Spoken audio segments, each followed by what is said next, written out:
சுஜாதாவின் சிறுகதைகள். பூனை. வாசிப்பது சந்தீப். ரயில் பயணத்தின் போது ஏற்படும் அனுபவங்கள் சில மறக்க முடியாதவை. கீழ்வரும் அனுபவத்தை சந்தோஷமா சங்கடமா என்று நீங்களே தீர்மானியுங்கள். ஒருமுறை பெங்களூரிலிருந்து சென்னை வரை பிருந்தாவனில் பயணம் செய்தபோது ஒரு மாமா எதிர் சீட்டில் உட்கார்ந்து கொண்டு என்னையே 5 மணி நேரமாக பார்த்துக் கொண்டிருந்தார்.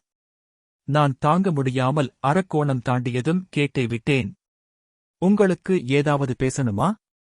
இல்லை என்று தலையாட்டினார். ஒருவேளை ஊமையோ என்றால் ஜிலேபிகாரரிடம் சில்லறை கேட்டு வாங்கும்போது பேசியிருக்கிறார். ஏன் என்னையே பார்த்துண்டிருக்கீங்க? நீங்கதானே இந்த கதையெல்லாம் எழுதுறவர் என்று கையில் மானசீகமாக எழுதிக் காட்டினார். ஆமாம் என்றேன். அந்தத் துணையை அந்தக் கதையில ஏன் சாகடிச்சீங்க? எந்த துணையை எந்தக் கதையில? உங்க கதைகளைப் படிக்கிறதையே அதுக்கப்புறம் நிறுத்திட்டேன். எந்தப் பூனை? ஒரு படப்பிடிப்பில் கருப்புப் பூனை. எனக்கு சட்டென்று கதை ஞாபகம் வந்தது.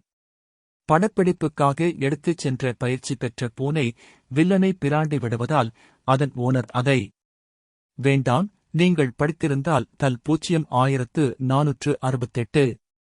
அந்தப் பூனை உங்களை என்ன பண்ணித்து? எதுக்காக வாயில்லா ஜீவனைப் போய்க் கொன்னீங்க என்று அவர் கேட்டபோது அவர் கண்களில் நீர் ததும்பியது. பூனையைப் பத்தி என்ன சார் தெரியும் உங்களுக்கு?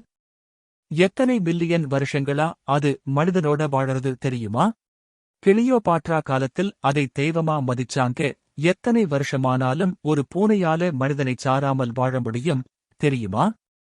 நான் மையமாக புன்னகைத்தேன். நீங்க அதை கொன்னிருக்கக் கூடாது. அதை அவன் ரோட்டுல விட்டிருந்தா கூட எங்கேயாவது பிழைச்சுப் போயிருக்கும். வீட்டுக்குத் திரும்பி வந்துடுமே சார்.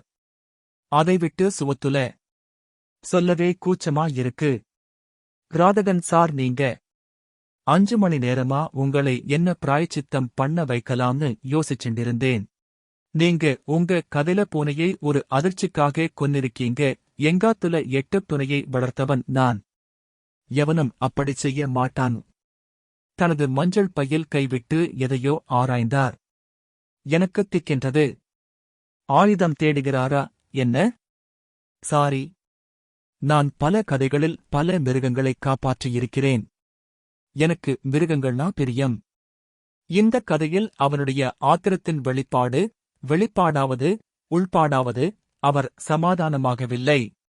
வண்டி சென்ட்ரலில் வந்து நின்றதும் நீங்க கொன்ன அந்த பூனைக்கு ஒரே ஒரு பிரீத்தி பண்ணிடுங்கோ. ஒரு 800 ரூபீஸ் செலவழிச்சா அந்த ஜந்துவை கொன்ன பிரமஹத்தி உங்களை துரத்தாது. ஏற்பாடு பண்ணவா? என்கிட்டே 800 இல்லை. செக்கா கொடுத்தாலும் பரவாயில்லை. எப்படி தப்பித்தேன்? ஒண்ணு பண்ணுங்க. அது என்ன பூஜைன்னு சொல்லுங்கோ.